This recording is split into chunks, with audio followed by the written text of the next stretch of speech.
How's everyone doing? Welcome to today's stream. It's going to be a good one for us today. We've got a pretty action-packed war in store for us. Today we got Clash Champs versus Sunbeam, WCL, Week 4 Champions Division. It's going to be an absolute blast. We are just getting into Battle Day now. And for those of you who are unaware of this format, we're going to be waiting about another 20 minutes or so before we see any live hits. We are now in the planning stages of this war. So each of the teams here are going to have 20 minutes to kind of break down their different attacks that they want to use on these bases. And then the moment the 40-minute mark hits, we'll have a time frame in which the away team will be attacking first. That is Clash Champs in this war setup at the moment. Let's see, who do we have over in the chat on YouTube? We got Good Evil over in the chat on YouTube. We've got a lot of lurkers over on Twitch. Shout out to you guys. Hope you guys are all having a wonderful Monday morning, or Monday evening rather. At least over for me. It's it's actually probably late over in Europe. A late Monday evening for you guys. We got DK Game and another fantastic streamer in the chat. He does some really awesome stuff for CWL especially. I mean, I think he covered almost every single esports clan. Every single one, but I think there was one clan that he missed, which is kind of insane. I'm not gonna lie. He's definitely been putting in the effort, so huge shout out to him. We got Lucas on Twitch as well. Let me make sure that this is okay. How is your clan war league going? We're doing okay so far. We started the day with 2 triples, nowhere near where we need to be, but we are playing out of a Champions 2 clan. I don't think we're trying to promote. I think we're just in it for the medals at the moment, so we're not taking it super seriously. But with mini busters and war busters, I mean, it's going pretty well so far. I think we'll hopefully stay within the leagues that we're in, despite the absolutely harsh matchups here.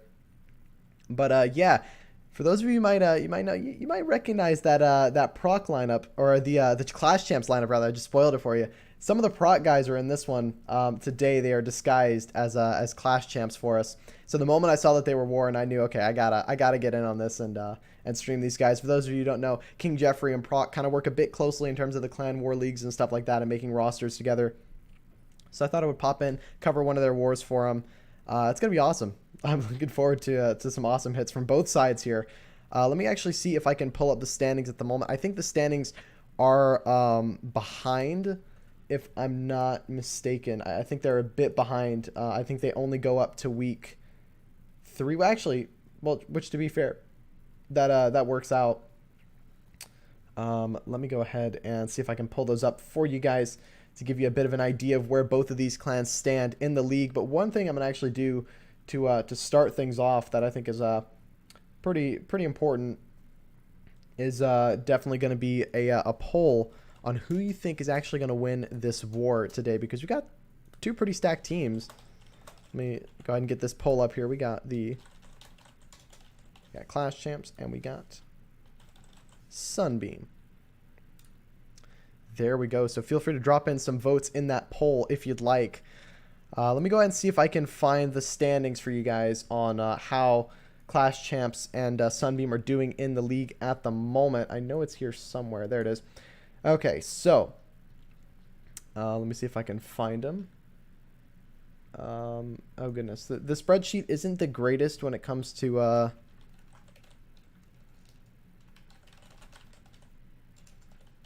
we kind of have to search for keywords here. Okay, let's see. There we go. So Clash Champs, at the moment, they're 1-2, which isn't great. They lost 2 of their wars, and they've won a singular war. And let's see how Sunbeam has been doing. So Sunbeam, they are 2-1. So technically, Sunbeam are in... they're technically the favorites if you're looking at the total wars won at the moment. But I've seen what the proc guys can do. And I mean, they can do some pretty crazy and scary stuff. The winners of ESL Benelux... right? Yeah. Am I getting that right? So they can definitely bring some thunder. That is for sure. I'm excited to see what they can do, but it looks like if they want to have playoff contention, I know there's a couple more weeks left, but it definitely helps to get another win under their belt, so that way they're not 1-3. Might make things a bit harder to get into the playoffs later on. And Sunbeam hoping to kind of keep their playoff spot secure by winning another war, but even if they lose this war, they'll still be in contention for the playoffs, without a doubt.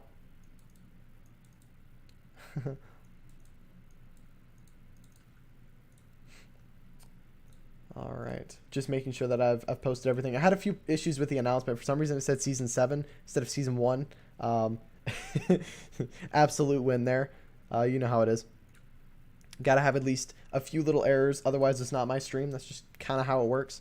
If we're not having a few errors here and there, then it's not exactly a stream that I would do. Let's be real. Ah, there it is. That's the last one. It's in my own server. Look at me go. But all right, we're going to see those claim flags start popping up. But let me actually go ahead and pop up this attack window for you guys. I don't know if I have it on me at the moment. I think I do. Let me see if I can find it for you guys. The attack window isn't anywhere near perfect, but at the same time, it definitely helps us streamers out covering these wars, because if we have an actual attack window to go off of, that means we get to watch every single one of the attacks go through.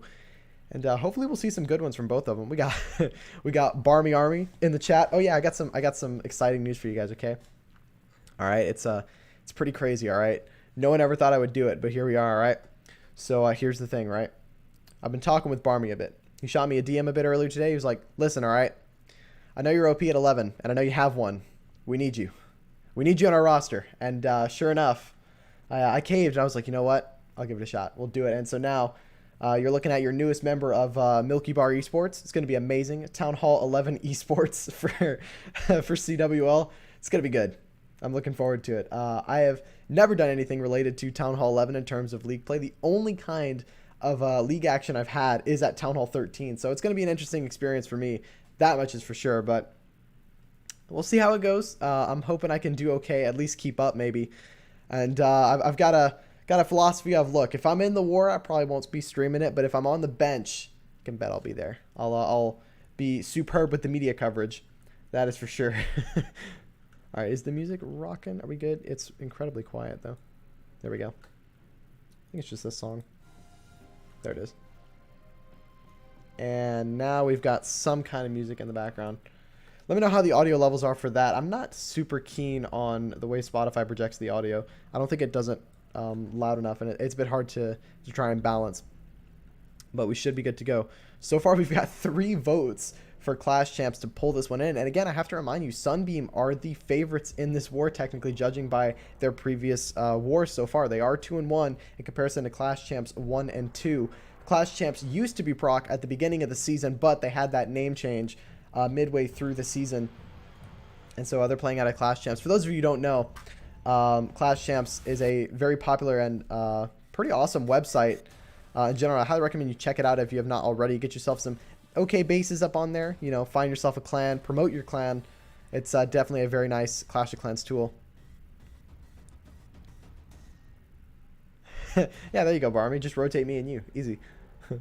War coverage every week. It'd be OP. We got Helga in the chat, one of the OP admins of the WCL. She puts in tons of hours of work into making the league as great as it is. She works very closely with the streamers. She's one of those admins that kind of coordinates with the streamers as well as the league participants. And so she does a lot of fantastic works. It makes my job a whole lot easier as a streamer. So huge shout out to her. But here we go. We've got 10 minutes before we see these live hits go in. And all I can say is it's gonna be a good war, this one. I'm hoping to see. I think we're gonna see at least minimum 3 triples. That's what I'm hoping for. I can't guarantee that's what we're gonna see because again, you know, with these kinds of wars, you never know what can happen. But I'm expecting good things from the proc guys. Again, winners of that ESL Benelux, pretty cool stuff up there. I've seen them do good things. Barmy with the OP host, thank you so much, much appreciated. Barmy is actually, he beat me for a second time at Town Hall. Did you triple my Town Hall 10 in the friendly war earlier this morning? I didn't stay to watch because I was busy. I had to do a couple of things after that war between this one. But I know I failed on his base. I did it again. And this time I had a siege machine too. It's crazy. I just got a crazy idea because time zone issues. Expected postpones for next weekend. Yeah, that's definitely true. It definitely does help to have those time zones for next season. Right now at the moment, WCL is not running off of any time zones for the league. It's simply you sign up and then you get put into a division despite whatever you know, time frame your clan is in, and you know, respect to the clan you're going up against. Not sure you did do that. Yeah, I saw that one. I think he tripled you too, so it's even though. So so yeah, but no, it's yeah, I'm hoping that next season, that there's a few things that I would want changed. One, being a bit more friendly to the streamers when it comes to streaming the wars. So far, I've had, technically I've had 2 wars, but it was more of one that I was really dead set on streaming. I actually wasn't able to stream it because one of the clans did not want me to stream the war, which didn't really make a whole lot of sense because that clan has not been covered at all like throughout this entire season. It's week 4 already. One of the clans was super on board with me streaming it. They were like, you know what, yeah, go for it. I'm not going to mention names here because I don't want to throw shade, but it was super frustrating. I was like, man, you know, I prepared all the posters, I got ready to stream it, and then they just said, nope, we don't want to be streamed. And so I'm hoping that there's going to be some flexibility in the rules to kind of not allow clans to just do that. I think there needs to be a bit more communication on the side of, if you don't want to be streamed, fine, I'll completely stay away from your clan and I won't shout you out at all. That's perfectly fine by me. Don't ask me to stream it. That's cool. But you can't do it whenever you're not going to let people know, hey, we don't want to be streamed. It was a bit of a last minute decision. You had a Talenton base up, never did friendly on that account. Yeah. I mean, it was the same base that I hit in that whenever I 1v1 you when you were streaming. And I still failed on it. I was like, you know what? I'm going to do hogs, even though I probably know that hogs is not going to work because I did the same thing that last time and got pretty much the same results. So, what's up, Wolfang J? How you doing, man? Good to see you over on Twitch. Hope you're doing well. And again, shout out to all the people watching this war. We are live on both YouTube and Twitch, but at the moment, we're not live on Trovo. And I used to go live on Trovo, but big thing was we weren't getting enough support over on Trovo, so I had to kind of stop streaming on there because it was costing me to stream there, and we weren't getting the support necessary to continue streaming. So I had to, you know, stop streaming there. But in the event that we hit 100 followers over there, I might start streaming to it again. You never know. Should be in the terms. No stream, then get disqualified. Yeah, it's like it's a hard mix because the thing is that you have to have a rule in place where clans just can't deny streamers, but at the same time, you need to make sure that clans aren't getting streamed every single week, because if a clan's getting streamed every single week, they've got to make new bases and prepare for new stuff, and so there needs to be that kind of like balance right now at the moment. Makes me mad. Yeah, I couldn't agree more, Marmy. I mean, bottom line is clans should be going into these 5v5 leagues knowing that, look, if you want the best chances at winning, you need to have bases prepared. Like, you need to be ready. Like, this isn't a simple thing where like you can just kind of, you know, pop in and reuse the same base every single time. CWL, I mean, look, CWL sets a perfect example for any other leagues out there right now. If you want to be as streamer friendly as possible, do what CWL is doing. They are doing a fantastic job, and I absolutely love. They're my favorite league to stream for at the moment, just because they're so flexible with, you know, streamers actually being able to cover the wars. Go ahead and shut this off at the moment.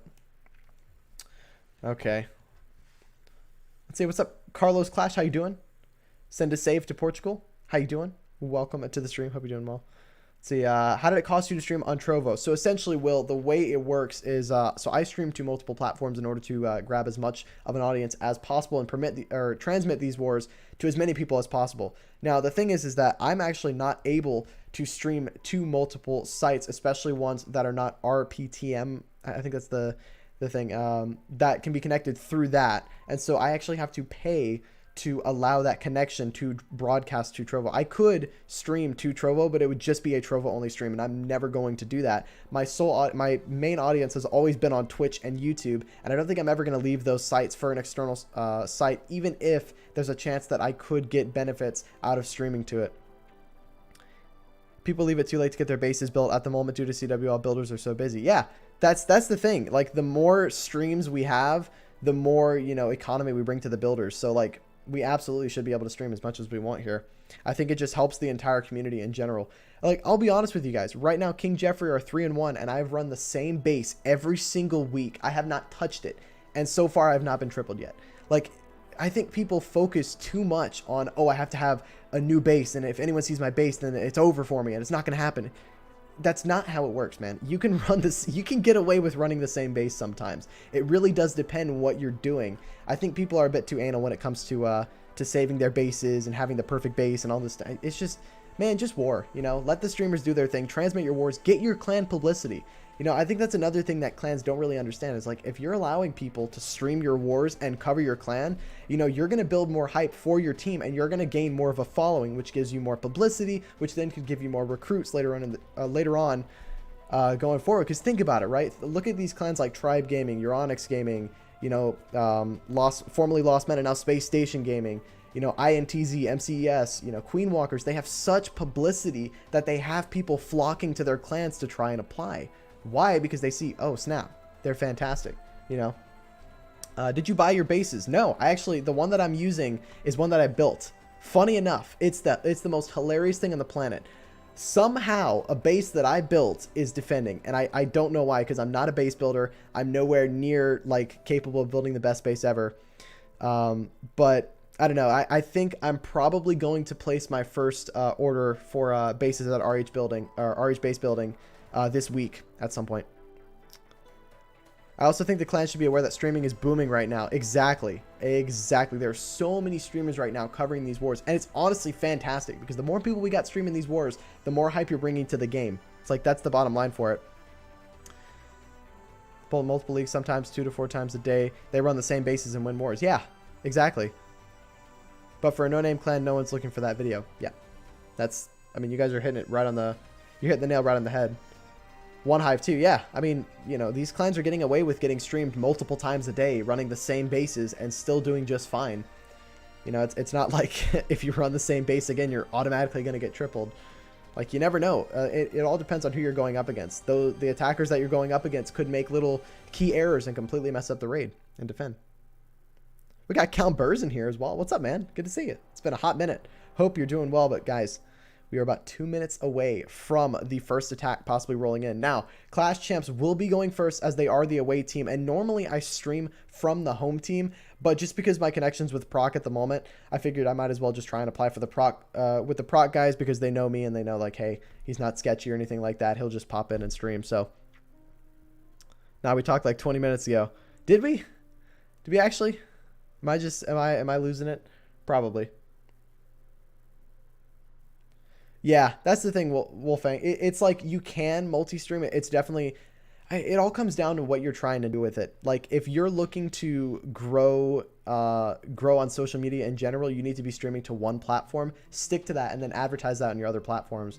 Like people like Carbon Fen, for instance, he's doing a really good job right now because he's streaming to Twitch, which causes so much traffic to his channel, and then he's posting on YouTube. It's a good balance between both. So you have to be following both to get both of the content. Whereas if I stream to both Twitch and YouTube and then post it on YouTube, all people have to do is sub to me on YouTube. They don't even have to worry about my Twitch. So it builds me more of a following if I focus just on Twitch. But I'm not looking to do that. I don't have a set schedule for streaming. I don't really take streaming super seriously to try and like make it a profession. You don't do Facebook. I do not do Facebook. I've thought about it, but I feel like there's just not enough of a target audience for me to actually flock to Facebook. I know there's a lot of people that watch Clash on Facebook for sure, but I don't know. I've never looked into doing it. Plus, I would have to. I would also have to pay a bit more to stream to Facebook, which I don't want to do. So probably gonna avoid that. So right now we're just sticking with Twitch and YouTube, and so far it's worked out great for me. So I'm gonna stick to it. It's worked out so far. I haven't seen any need to add any or remove any. There was a period where I just streamed to Twitch and would upload videos to YouTube, but because I'm not consistent enough on YouTube, I just stream to both. Because what I'll do is after this stream is over, I'm actually going to take this entire stream and upload it to YouTube as its own video. So that way anyone who wants to go back and watch the wars has that war stream to watch if they want. So now one thing I've considered doing is maybe cropping up the war to where it's literally just the live attacks going in and it's there's no waiting around. So like the entire time before this is just cut out and it's straight into the live attacks.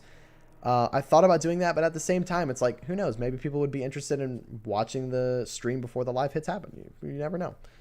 Here we go. Bradder's not wasting any time here, going straight in at the 40-minute mark, bringing in the Zap Hybrid. Now, I've seen a lot of this, but so far I'm not convinced that this is a go-to strategy so far. I've seen it be powerful, but I don't know. I can't seem to get it down, but maybe Bradders can show me how it's done here. We're going to start by zapping that, or lightning spelling that scatter shot there and the clan castle, getting it out of the way, as well as clearing that small section inside of the base to allow it for a bit of a better funnel for his queen charge. Now, from the looks of things, it looks like his queen is going to try and dive in and grab that single target inferno from where he's placed her. He might actually want her to walk up here towards that town hall. Let's see what she decides to do, dropping the king in to clear those buildings up at the 2 o'clock side here. I know that queen should walk straight in towards the enemy queen and take her down, but I don't think she's going to walk into that channel. She's going to go for that gold storage. I think he notices it, and now he's actually going to start the hybrid a bit early here. Very interesting. He pops the siege barracks early as well. That might have been an accidental click there. I don't think he meant to do that because now he doesn't have the funnel for his hybrid diving in. That was pretty much a wasted siege machine there. Let's see what he can do for the rest of this raid. Now, the queen is actually going to walk behind the hybrid. Not the most ideal thing in the world. And could he possibly walk around this town hall? Oh, no, he's in trouble here. I think he notices that, but luckily the hybrid is going to path in towards that town hall, and he is going to get that town hall out of the way, securing the 1-star. Now, his troops should have enough to power through and get this 2-star, but will he have enough firepower to dive through and grab the 3? He's going to freeze that eagle, making sure it can't fire on the troops anymore. Tornado Trap is going to spring, but there's no Hog Riders in the area, which means it's going to do nothing to the miners here. He's still moving through, and despite this one having a bit of a rough start, it's still looking pretty solid. He does have that Royal Champion ability, has the Queen ability. She's coasting along the left side of the base here. The healers have transitioned to the hybrid and the Royal Champion. They're keeping her alive. There is a single target Inferno Tower in the base. There is still a single target Inferno sitting inside of the base, but if he plays his cards right, the Queen can actually step up and take that down. This Royal Champion ability will get popped off. It's going to take down a couple of defenses here. He's got a couple of miners. He does have the Queen ability. He could get this here. He has a bunch of miners left to go. He does have the Warden at full health. Queen is also at full health. Does he snag this one? Is Zap Hybrid as strong as it's projected here? I think he's going to get it. There's nothing to stop him. The Queen takes the perfect path towards the single, and it's going to be a 3-star to start Clash Champs off. What a hit from Bratter so far, showing that the Zap Hybrid is getting it done up here. Dang.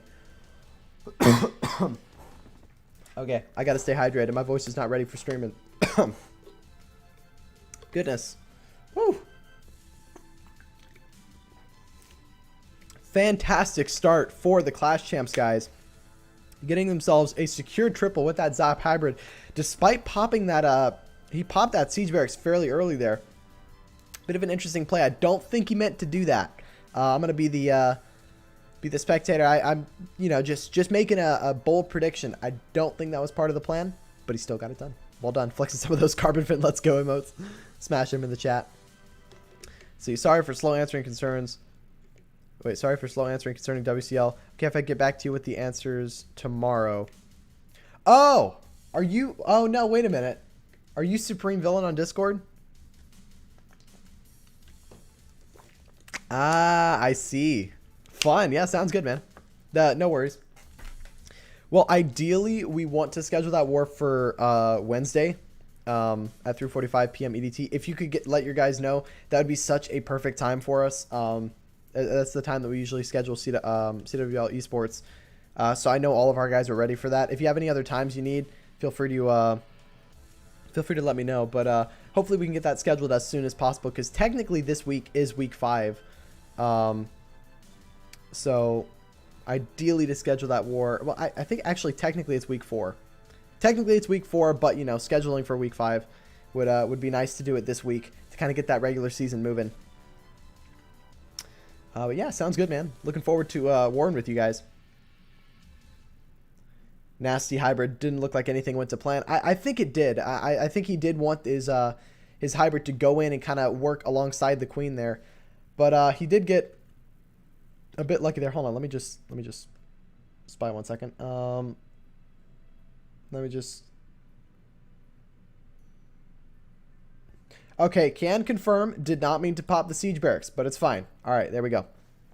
All right, but here we go. We've got Sunbeam returning fire here. Let's see if they can get themselves a triple of their own and keep them in this war here. Of course, the war is nowhere near over at this point. We're going to be looking at a bit of a Yeti smash going into this one. Now, I have seen a very similar base to this one. Let's see if the attacker runs the same style of attack that I've seen run on this base before, but he's going to be starting with that Warden Walk down by the 6 o'clock side with an E-Dragon up top, and that was a good call, predicting those Teslas there and going to get them out of the way. He's going to start by zapping the Scatter Shot and Inferno Tower and Expo up there. Bit of an interesting play. We're seeing a couple of zap spells incorporated with the Yeti Smash here going in. We're going to see that King come in from this 8 o'clock side to kind of clear through a couple of buildings. We've got the Witches following in behind to kind of clear those trash buildings on the outside. Witches are the perfect troop for that, since they can keep spawning those skeletons and get that damage in on those buildings. Now, he's looking to path these Yetis straight in towards this about on the 7 o'clock side here, and there they go. 8 of them piling in here with the Queen and the Warden, and the King is going to join up with them as well, and we do have a jump spell to connect up inside of this base. Now, the worry here is that the Yetis actually path to the outside because of the weak funnel over here, because here's the thing, there is a gap in those walls over there. Will they take the jump spell, or will they walk around?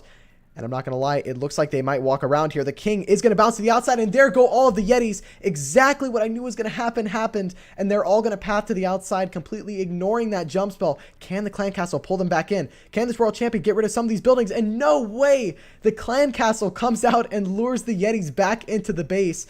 Was that a bit lucky, or did he plan to do that? We've got a Yeti blimp coming in from this top side here. We actually had a wall wrecker go in to take down that eagle, and the Yetis still are piling in here, but there is quite a lot of base for these Yetis to get through, and not a whole lot of them left. He's kind of running out of steam as he's diving into the middle of this base.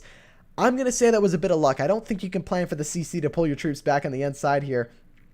But he is going to secure the 2-star and a decent percentage at that. By no means is this a bad attack here, but it's not the response that they were looking for here with Proc firing out with a 3-star of their own to start.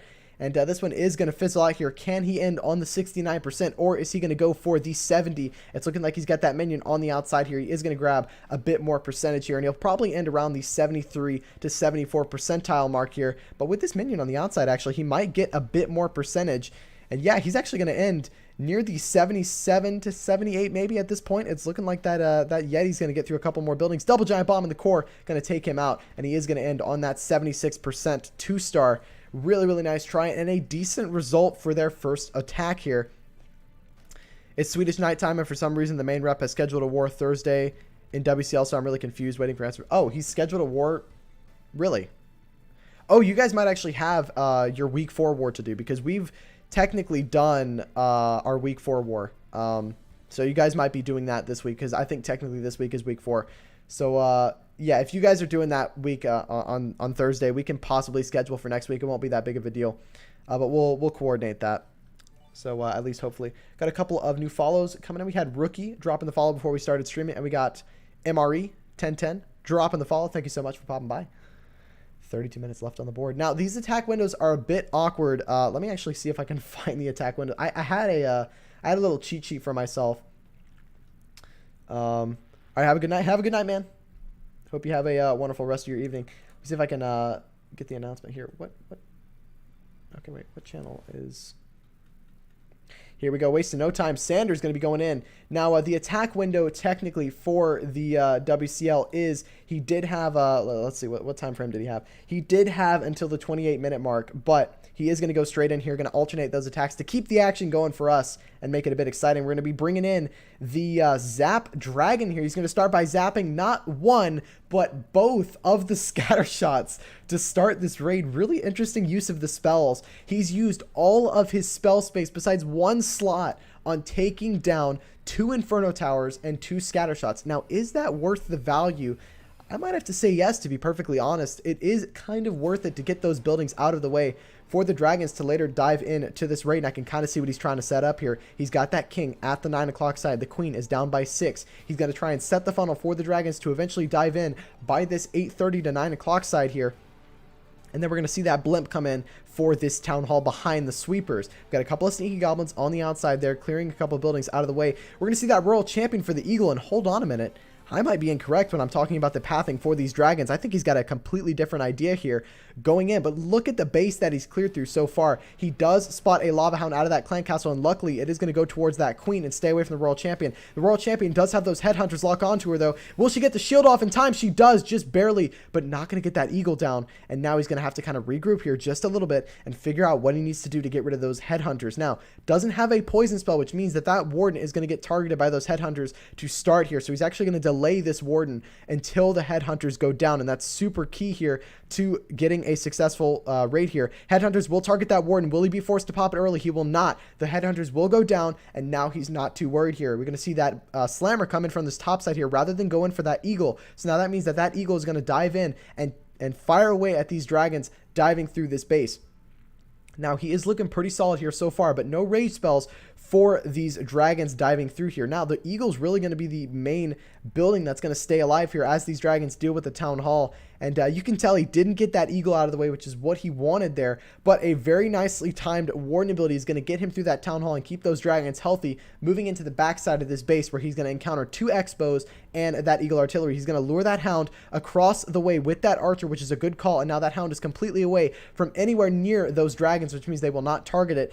And he's actually looking pretty okay so far. But again, look at the time that he's got on this raid. And I think the time is going to be the killer for this one. It's not going to be the troops here. I think he's got enough to really get through this one, despite there being an archer tower up at the top side. But that dragon is going to deal with the eagle artillery. And those dragons will eventually be able to loop back around and deal with the rest of the base. But again, we're looking at the time for the rest of this raid. 20 seconds is not enough to get through the rest of this base. A very excellent try and a very interesting attack strategy. I haven't seen this one yet. I'm kind of behind when it comes to the meta. For those of you who don't know, I took about a 3-week break from war streams and just competing in wars in general. And so I've missed a bit of the action.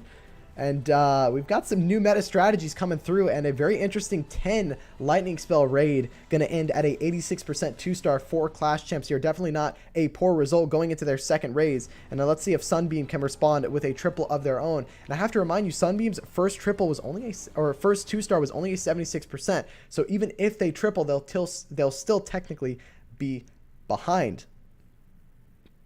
These bases are insane. They are.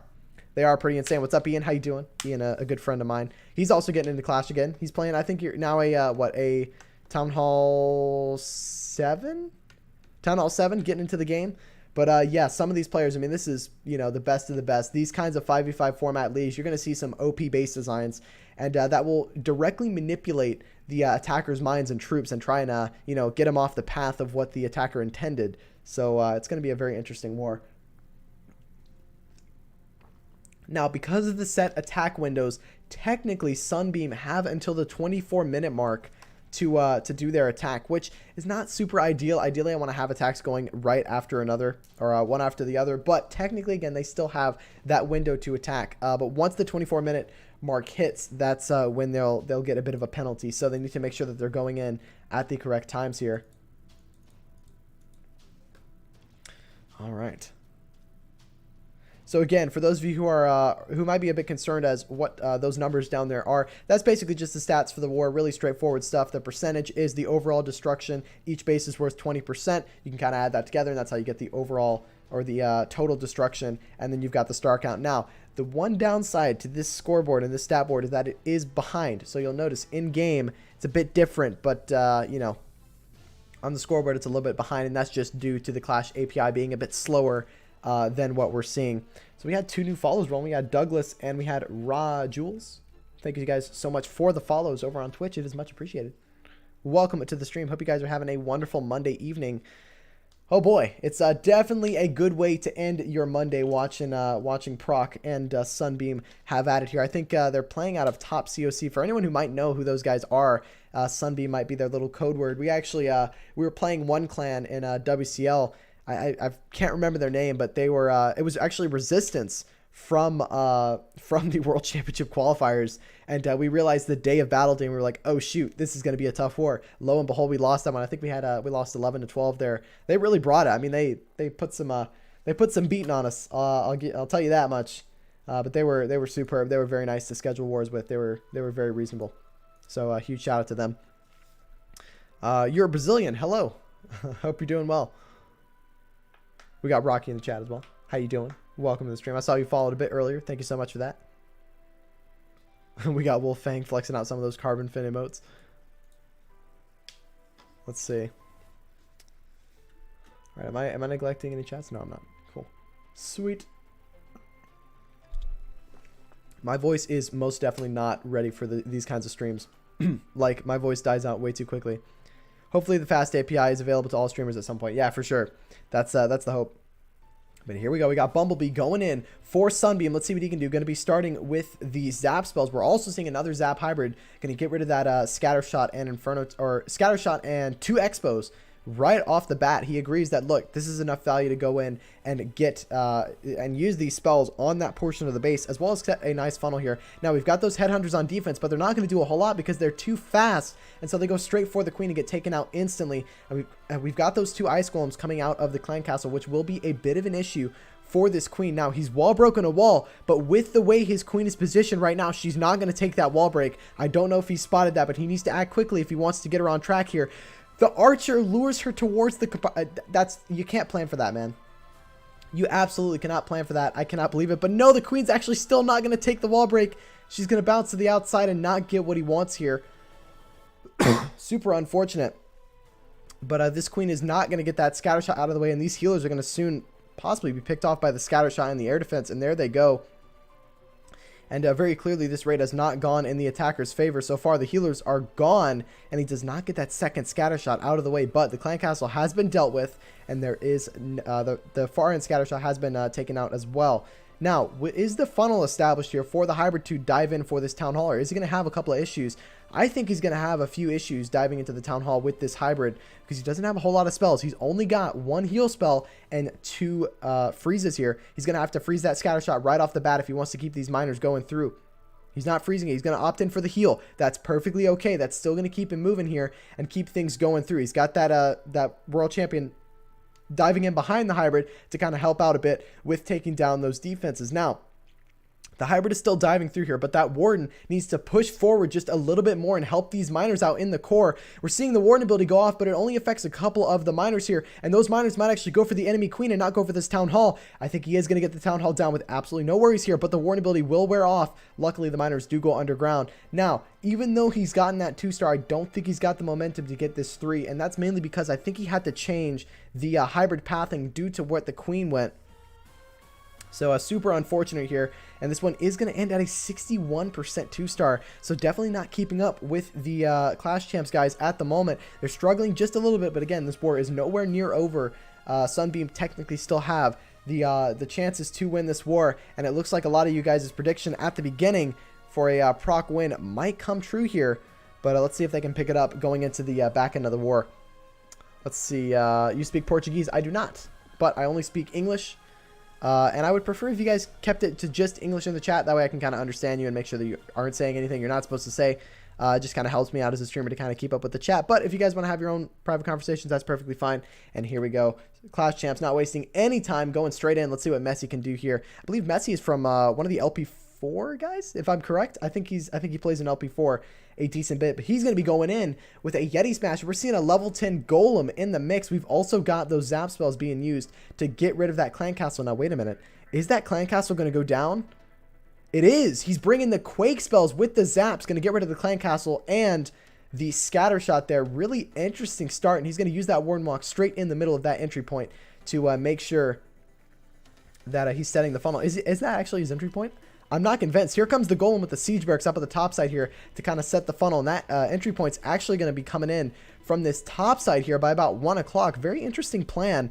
It's definitely an odd positioning for the entry. Not the one that I expected personally as a attacker myself. But he's going to move in with that super wall breaker, open up the wall. And now with that one wall break, he's opened up the entire base for his army moving through. Now, the one issue with doing this is that will the Yetis go where intended, which is towards that town hall, or will they kind of spread out a bit too much and fizzle out? He's going to use that early warning ability to protect those healers, diving into the base here, which is a good call. Now the Yetis are diving through. The queen is with the Yetis, which means she will go for that town hall and take it down here. Now, as long as those Yetis can tank that town hall, the healers are going to stay alive, and this is looking superb right now from Messi diving through. The queen is locked onto by that single target Inferno, but she does have her ability. He's going to pop that here, get through that final single, and now it's just a matter of can these troops have that bit of extra momentum to go through and grab this triple. World Champion ability going to be popped off, clear through a couple of Teslas. We've got those Hog Riders alive on the outside here, and they're going to get through this base. If he's, will they get through the base? I think so. I think he's got enough here. He's got a Yeti banging through a wall. He's got 3 different walls being banged through at the moment. Will this World Champion go down to all those skeletons? I think she will, which means that now all the troops are going to have to loop back around to deal with this base. And the queen, where's the queen? The queen has gone down. The queen is down. We've only got 2 Yetis. Oh, no. Is he just barely not going to get this one here? I think he's got the troops to get this one with the Warden still being at full health. But I don't know if he's got the cleanup. And again, that was my concern with that wide entry, is that things are going to just kind of spread out just a little bit too much here. And he's going to lose that momentum in the back end and possibly not get this one here. The healers have transitioned to a Yeti, which is not what he needs. He needs the healers to transition to the Warden, which they do. And technically, he is going to get this one out of the way, but he just doesn't have the time. And it's going to be a second time fail for the Clash Champs, guys. Fantastic plan. Again, it really is just the whole base being opened up like that kind of messed him up here. I think had this wall in the middle not been opened up, things would have kind of taken a bit of a different turn. The Yetis would have kind of focused up on going towards that town hall and kept their momentum diving through the base and not splitting up near the back end. It is going to be a 2-star, but not a not a bad one at that. It's going to be end at around a 93% 2-star. Super solid results here by the proc guys. And if they keep this going, technically they will have the momentum to carry out a win for this war. This is exactly what they need to be doing here. And let's see what Sunbeam can do in return. Now, technically Sunbeam have until the, I believe they have, let's see. They have until the 20-minute mark, or the 16-minute mark rather, to go in for their hit. So we might wait a little bit of time to get this one done. Really fantastic hit and super unfortunate running out of time there. Very, very nice try. All right, I guess you're heading out, Douglas. Have a good one, man. Hope you have a wonderful rest of your Monday. Or if you're headed to bed, wherever you're at. Well, you said you were in Brazil, so yeah, I hope you have a wonderful rest of your evening, man. But here we go. We got Bradders on defense this time. Let's see what his base can do. Look at those OP walls. Got to shout those out at least. And he's going to be coming in. The attacker's going to be coming in here with the hybrid. We're seeing no zap spells for this one. Just a classic Queen Charge hybrid with that Yeti Blimp. We're going to see that Yeti Blimp dive in straight towards that single target Inferno, I'm guessing. I don't know what his plan is here with this Queen Charge. The Queen might actually be intended to go through to that Inferno Tower compartment. And she is, but with the way the Queen's pathed right now, she's not going to take the wall break. He's got to be careful here. Can this King get the funnel he needed? He needs to pop that ability way earlier, and because of that, the Queen's not going to take this wall break, and the healers are going to get targeted by the air defense. Oh, wait. Is there hope? Can the Queen dial back through? She's going to. She's going to get rid of that Inferno or get rid of the air defense, but he's going to burn the ability here, which is not ideal. Wanted to use a free spell and save that ability for a bit later, and he rages through the ability. Oh, no. The Queen bounces to the outside because the clan castle. And so far, you can tell that this is not what the attacker intended. I doubt this is what he wanted. He wanted the Queen to break into that compartment up here and grab the Town Hall. But that second super wall breaker coming in here to grab that wall and open it up for this Queen to actually have access to the Town Hall. Now, she is going to take it down, but the healers are in range, which means that this Queen charge is over far earlier than the attacker anticipated here. And now where will we see this hybrid dive in? It's going to come in from this bottom side, kind of spamming it in here. There's not really a set funnel for them to dive through.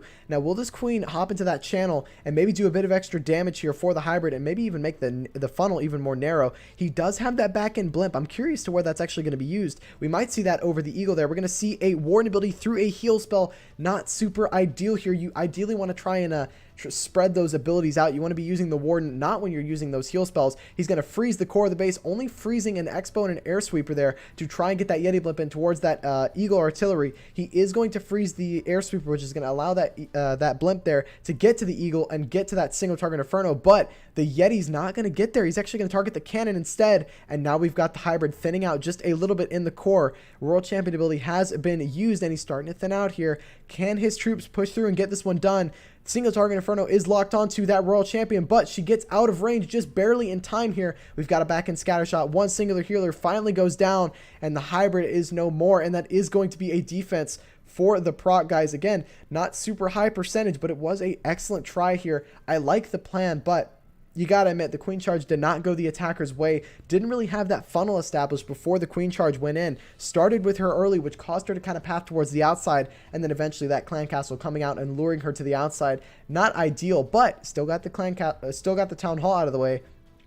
And then the hybrid's funnel, kind of a bit rough there. It might have been a better idea to throw in maybe an E-Dragon over at this side to kind of make sure that the hybrid would stay tight into the base here.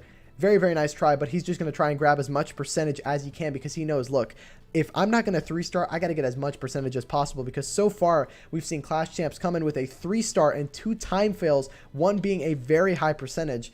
So let's see what they're going to do for their fourth attack here. This one is going to end at the 73% mark. And you got to admit, it's not looking too great for Sunbeam. But again, they still have a chance to win this war. They are behind on percentage, but you never know. A disaster could happen from Procure. They could 1-star. They could disconnect. I'm not trying to say any of that could happen, but you never know. In these 5v5 formats, the war is never over until it is over. And that's something definitely important to remember here. So now we've got the proc guys going to be returning fire in just a moment here. Now, they are a star ahead, but they are also miles ahead on the percentage so far. They're only 5% away from having a perfect run so far. And here we go. Let's see what they've got going. We've got Arrow coming in with the Zap Hybrid again. Very popular with some of the proc guys so far. We've got 2 ground expos. We've got a very interesting base design here. It looks a bit symmetrical, but don't be fooled. It is a non-symmetrical base. Going to start by getting rid of the Eagle, the Queen, 2 expos, and What was that building? I think that was the Expo. And he's going to actually do a bit of damage to that single target Inferno. Very nice start here, getting a lot of value for this queen charge that will eventually dive in to this base here. Now, what's the plan for the queen? Going to be bringing her in over at this top side here. Going to start by dropping a Coco-Loon to make sure that there's no Seeking Air Mines. He needs to rage early. He's going to poison. Where's the rage? The rage is a little bit late. Will that cost him here? I think he's just barely okay. Is he going to freeze the Warden? You need to freeze the Warden. He pops the ability. So a bit of a burn on the ability. Not the most ideal start here, but again, it's not the end of the world. He can still dive through and get this one done. Now, we don't have any wall breakers here to break this queen in, and it's key because look at the gap in the walls. He's relying on this queen to actually walk into the gap in the walls. Now, I've seen a lot of players do this recently, but in all honesty, I'm not a fan of it in these bases because look what's going to happen. The queen's going to target that Tesla and she's going to walk straight in through that wall, and that actually saves Arrow a wall breaker here. Now he's going to break that queen into that clan castle compartment, which is going to allow her access to that town hall, and we might see this hybrid come in. Look at the king. What's the king doing? The king is now in the middle of the base here, and he's going to target that town hall and take it down. What an OP king. He's actually going to steal a healer away. Not super ideal here, but at the same time, still going to get some decent value. Now, where's this hybrid going to come in from? We might see it dive in towards the Expo. There it is from this 230 side of the base. Now, again, there's not really a whole lot of a funnel because he's used that king early to try and funnel the queen. Will this Warden stick with the main pack of miners? He's not going to. All of the Hog Riders are going to get wiped out. There we go. The Warden does repath. Oh, it's close. Nice Warden ability there, protecting everything, keeping everything moving. My voice is dying on me, as always. You know how it is. I take a break from streaming for 2 weeks and my voice dies on me after 5 minutes of talking.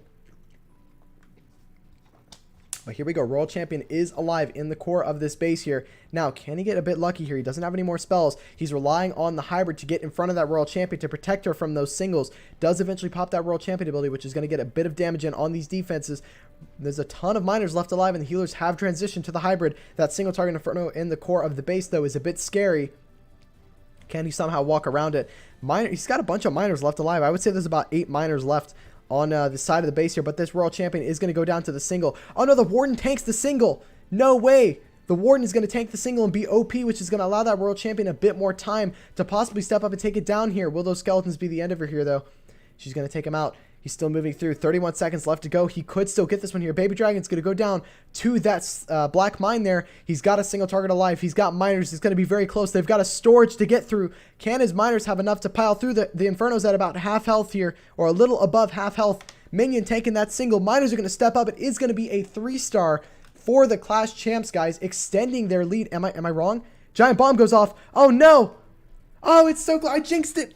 It's been jinxed. No.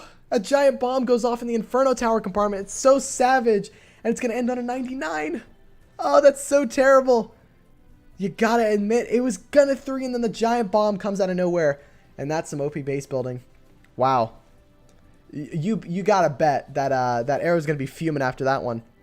That much is for sure. But no, it's going to end at a 99. So this will extend their percentage lead, but not going to get them up on stars here. Now, again, Sunbeam, realistically, they've got a mountain to climb at the moment. Got about 10 minutes left in the war, so we've got 3 more attacks to show, rather. But, wow, so close, but it's not going to happen for him. Super unfortunate. That's the 3rd fail from proc above 90, I think, right? We had a 93, an 86, and a 99. Now, the 86 was also a time fail. So we've had 2 time fails and a 99. Super unfortunate. But again, they are still technically ahead with that first triple. Now, if Sunbeam come through and get a 3-star of their own, technically they will still be behind because of the percentage, which means that they're going to need Clash Champs to come in and 2-star, and then they're going to need to get a 3-star to win the war, which even then it's going to be a very hard mountain to climb. But here we go. Let's see what Sunbeam can do. Can they return fire with a triple? They realistically need to get one. We've got the Zaps with the Yeti Smash. We saw this one from the Nova guys in the World Championship qualifiers. So let's see if it can do some damage here. You're going to start by trying to get that scatter shot, but he misses the Zaps. Oh, no. He did not get what he wanted there, and I think he knows. He's panicking at this point, but there we go. He's going to drop that Quake down. Not too worried. Didn't get the scatter shot out of the way. He pathed the Zaps. Just a bit too off there. But again, it's not a back-to-back stream, but it's a stream, and that's rare. Yeah, I was going to actually stream 2 days ago, but the war that I was going to stream, I had a clan request that they didn't want to be streamed, and there were no other wars happening at that point, so I just kind of had to cancel because I had nothing else to really do in Clash. But let's get back to this raid here. We've got the Warden Walk starting at this 11 o'clock side to kind of clear through a couple of buildings and set the path for these Yetis. You got the Siege Barracks coming in at this 9 or 10:30 side here. That's going to clear through a couple of buildings, get them out of the way for the Yetis to eventually dive in towards this. It's looking at about 11 o'clock here to go for that town hall. Now he needs this inner ring of buildings to go down if he wants to see the Yetis path. Okay, he does drop that jump spell. Bit unnecessary there. Didn't really need it to path to the inside. Could have possibly used it to open up this compartment over here, but we've got everything piling in, and with that weak funnel on the left side, there we go. The Wizards do take it down. Oh, a bit scary there. We got a couple of Yetis on the outside here, going to be taking down a couple of buildings and funneling even more for the main army that's diving in from this 11 o'clock side. Now, this start is fantastic so far. As long as he can carry out the momentum and make sure that he times the abilities correctly, he could be looking okay. He misses the Warden. It's a bit late there, but luckily none of the bowlers are towards that town hall compartment. Now, there's no way for them to get into that compartment on the inside there. He does drop the Royal Champion in on the left side here to help those Yetis at 9 o'clock here, but he's starting to lose a bit of momentum diving into the core of this base, and now he's going to be dealing with 3 multi-target Infernos beaming in on these Yetis. Now, still diving through, has the King ability, has the Queen ability, and has the Royal Champion ability. Going to pop that right away here, and that's going to get that Inferno Tower at about half health here. He needs something to step up here and take it down, though. Royal Champion is going to go down because of that Expo, which is unfortunate. Now, does he have the brute force to get through the rest of the space? Those Yeti Mites trying to step up and get these shots in on the Inferno Tower, which they are getting here. Kind of lucky getting those Yetis. They're kind of dying before they're even hitting the buildings there. Queen is on the outside with her ability, but look at that Tesla farm at the back end. Don't underestimate those Tesla farms. They can clear through troops so quickly if you're not careful. The Eagle is still alive, and yeah, this one is going to be a 2-star, which is another defense for Clash Champs, which pretty much secures them the victory. I think realistically at this point they know all we need is a high percentage 1-star to no, actually, sorry, they need a high percentage 2-star to win the war. Actually, no, they just need any 2-star to win the war at this point. Super unfortunate here. I like the plan, but again, just didn't have the momentum to carry him through the rest of this base. Had he maybe have done a different approach with that jump spell, might have been better results. Could wall break that wall right there and then jump in the core, get them moving a bit faster rather than having to break through a wall. That is going to be a defense, but a very, very nice try. I think that was their highest percentage. Yeah, that was their highest percentage so far. And yeah, looking at the total destruction at the moment, technically, I don't... I don't think Clash Champs can lose this war at this point. All they really need is a high percentage 1-star, and they can win if Sunbeam 2-stars. But if they get a high percentage 2, it's going to be out of the window for Sunbeam to come through. But knowing the guys over at Clash Champs, I've got a feeling they're not going to be wanting to go for that 2-star here. We got Steppen coming in with the E-Dragons. We've got 2 lightning spells for that sweeper. Now, which one is he going to drop it on here? Let's find out. Bit of a very compact base here, and I can see exactly why he's chosen the E-Dragons. Because of all those buildings being so tightly knit, he's going to capitalize on that E-Dragon chain lightning and hopefully dive through this base pretty quickly. Going to start by zapping the sweeper at this bottom side by the 9 o'clock Inferno. Dropping a couple of loons in to kind of get rid of a couple of buildings and possibly set the funnel for this, maybe even a Yeti blimp to dive in for that scatter and single target Inferno. Now he's also rocking foreground expos on this base, so some decent base identification by Steffen here. Let's see if it pays off for him. Going to break open that wall for the Ice Golem to dive in, but the King gets locked onto by that single, which is not what he wanted there. So that means that the King is going to go down a bit faster than he wanted, but this Queen will eventually dive in here and grab the single if that Wizard can get that camp down. He does. Now Queen's going to step up here and take down the single target Inferno and possibly even step up and grab the enemy Queen, which would be perfect. Now, does he have to pop the ability through the Inferno? He doesn't. He just barely gets to save it, but he has to pop it straight after because of the damage in there. Like, can this enemy Queen step up, and can he get a shot off with his own Queen? I don't think so. I think the Queen's going to stay alive. She is. Not getting enough there with his Queen, but not the end of the world. Royal Champion going to have to pop off here. He's going to lose her quickly to that King there. Not super keen on that champ placement. She goes down very, very early. And now we do have a blimp for that Town Hall. Going to freeze that air defense early because it locks onto the Warden of all things. And now here comes the blimp. That's going to dive through and hopefully dive in for that Town Hall. The Warden's locked onto by the air defense there, which means that the ability has to go off early. But it's not going to be the end of the world here. That blimp's going to dive straight through. It's going to tank a couple of Seeking Air Mines and get to that Town Hall. He's going to drop a freeze to make sure that that E-Dragon goes through it nice and quick here. And now he's got about 6 E-Dragons left to go. But again, he's got a lot of base left to get through. Can he get some good chains in with these rage spells in the core of this base? And I think he's going to. The Royal Champion on defense is doing some crazy work here, but look at the chains go through. He's got a single left alive. Oh no, but he's starting to spread out here a lot. Can he get lucky with this rage spell? He's going to freeze this single target Inferno and air defense. He's going to chain off the air defense. He's got one more air defense left to get down. As long as he can get through this one here, there's nothing to stop these E-Dragons. He's going to freeze it. Can he get the chains? Can he get the chains he need onto that air defense? He doesn't. These two E-Dragons, one is at decently full health and the other's about to go down. Oh no. Where's this air defense at? The air defense is at full health. Both of the E-Dragons go down. It's going to be another defense, but with that, I think it is going to be a Clash Champs win. But even then, it was a very excellent plan. But those E-Dragons kind of, you know, spacing out just a little bit there.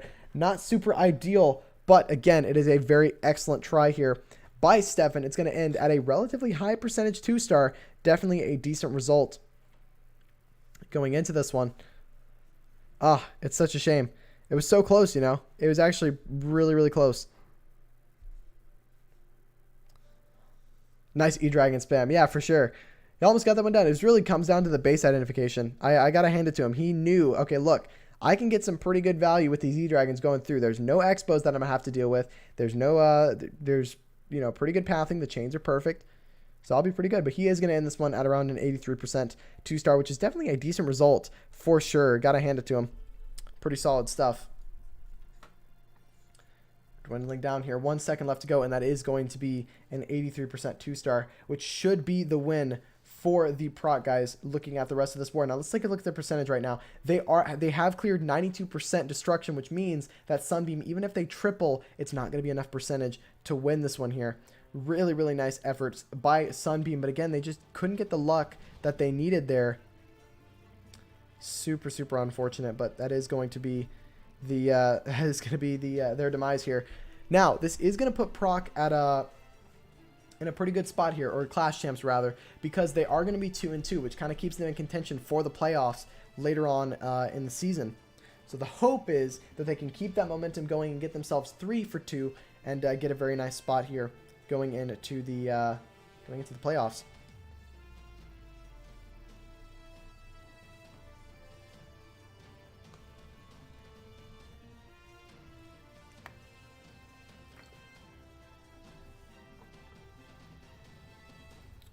All right, we got 2 minutes left to go, and we've got one more attack left from the Sunbeam guys to get this war wrapped up for us here. Again, we do know the result at this point.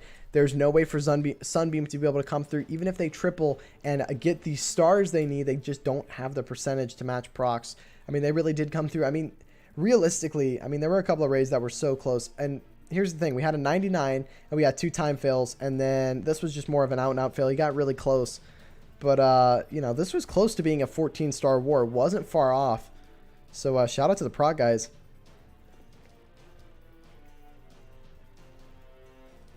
Okay, let me actually, hold on 1 second here.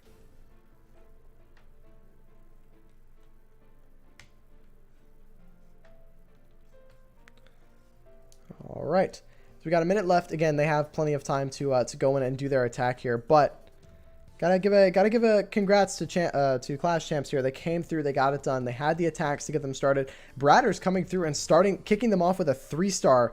Definitely had to boost their morale just a bit there. Even with a couple of little mistakes, still was able to go through and get it done.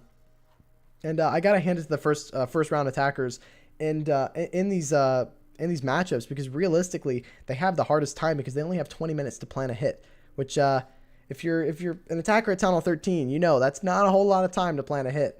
But at the same time, came through, got it done. Let's see what Jules can do from Sunbeam. Can he end them at a respectable 11 stars here and them losing on percentage, or will he get stopped just short here like some of his clanmates? Let's see what he's going to be starting with. Going to drop a Yeti up at this 11 o'clock side to do a bit of funneling. We've got a bit of an E-Dragon spam coming in again. We got 3 lightning spells this time. Very interesting composition. What is he planning on zapping here? I don't know what can take down 3 lightning spells. Gonna have to drop an E-Dragon a little bit early here because of all this stuff. And oh no, he gets a wall breaker fail. Super unlucky with that tornado trap. It's not going to open up the wall, and that means that he's not going to get the value he wanted with his Sui heroes here. This king is going to go down before getting through this wall here. Will the king get through the wall? King is going to just barely break. Oh no, he doesn't. The king doesn't break through the wall. Super unfortunate there. Let's see if this changes up his plan at all. That E-Dragon is going to get some decent value here, but it's not going to get rid of that scatter shot, which is what he wanted out of the way, as well as the Royal Champion. Now, will he opt in to send his own Royal Champion in to take down that scatter shot later in the raid? We'll see as things progress here. Now, what's the plan moving forward? I think at this point, it's more of just a damage control. He's knowing, look, I got to make a good call here and go for something. Maybe go for a 2-star, just try and, you know, at least maybe pick up some decent percentage. Again, the war result has been decided. Here comes our late world champion. That's a good call there. The queen is going to take down the enemy world champion. Oh, no. Oh, no, the queen doesn't take her down. He pops the world champion ability, which will get him through that scatter shot. But the E-Dragons are all pathing to the outside. The Town Hall hasn't gone down. The Headhunters come out on defense, which means that that Warren ability is going to get popped early. There it is.